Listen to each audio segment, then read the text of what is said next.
சொக்கநாதன் பெற்றெடுத்த பிள்ளையாராம்.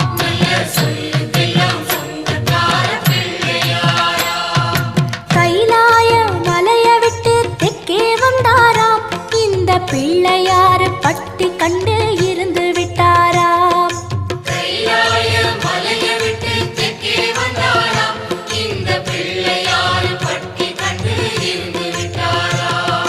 கணபதியார் வந்தாரம்மா, நம்ம உறவாக நின்னாரம்மா.